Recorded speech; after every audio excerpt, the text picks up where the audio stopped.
When you peel off the top, there's something interesting hidden underneath. What could it be? Science. We're going to dissect a mandarin orange today. To get these oranges, we visited a farm on Jeju Island where we could pick them ourselves. It was a bit surprising to find out that mandarin orange farms are popular date spots. But nevertheless, I picked these oranges all by myself. Picking mandarins is a breeze. Just snip the branch end with scissors like this. And when you cut here, you reveal the familiar mandarin orange we all know. Now, let's take a look at these mandarin oranges I picked all on my lonesome. Ta-da! Starting with the outside, you'll notice the part where the branches were cut off. Zooming in, you'll see it extends in 5 directions. This is the calyx of the mandarin flower. Mandarin orange flowers have 5 petals and 5 sepals, with a pistil and stamen at the center. As the flower withers, the pistil slowly transforms into the lower part of the fruit, which eventually becomes the mandarin orange we enjoy eating. During this process, the top part of the pistil shrinks away, leaving only a small mark, while the stamen's bottom remains intact at the mandarin orange's base. Now, if you inspect the outside of the mandarin peel closely, you'll spot these tiny holes. These are oil glands on the mandarin orange's skin, which produce vegetable oil. Thanks to the oil from these glands, mandarin oranges can prevent water from evaporating through their skin. Shining a light underneath the mandarin orange reveals the oil glands spread across its skin. And here's something interesting. When you carefully remove the stem,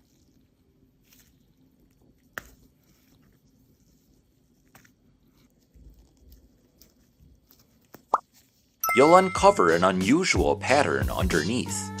If you look closely, you'll notice this pattern of 10 pieces surrounding it. Surprisingly, this matches the number of segments inside a mandarin orange. When you peel a mandarin orange, it really does have about 10 segments, doesn't it? The reason for this pattern matching the number of segments is because of a feature associated with this white tissue called albedo.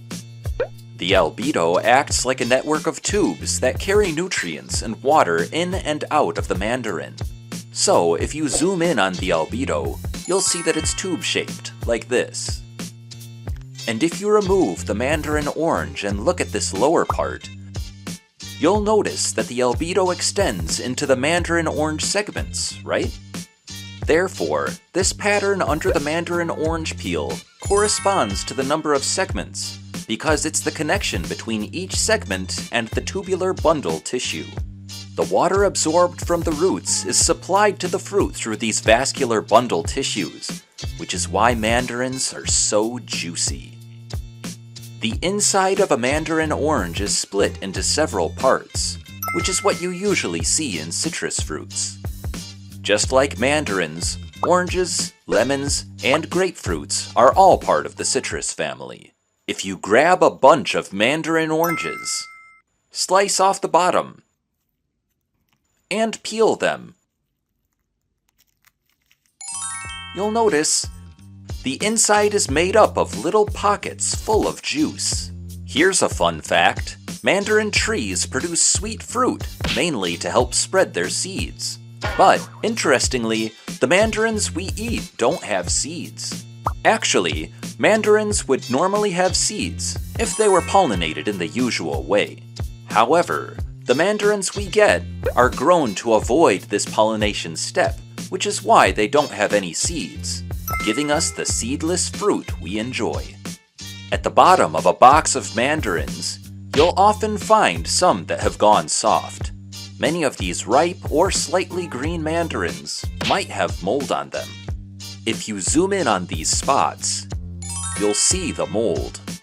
The stringy part is probably the mycelium, and the round part is likely the sporangium.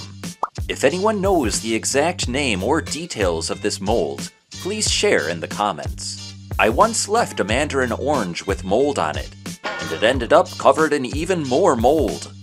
It's best to get rid of moldy mandarins quickly, because mold can keep growing and spread to the other mandarins nearby. If you take a balloon, squish a mandarin peel, and pour the juice on it, the balloon will burst like this. The reason? Well, the stuff in mandarin peels called limonene can actually dissolve rubber. But here's the thing, it's easier to pop a big balloon made of weaker material. So that's why we used this big one. And that's all for our Mandarin adventure. Because the stuff in mandarin peels can be bad for cats, I kept it away from Sebastian today. If you liked what you saw, hit that subscribe button. Exploring the weird and wonderful with science. This is Fishy Science.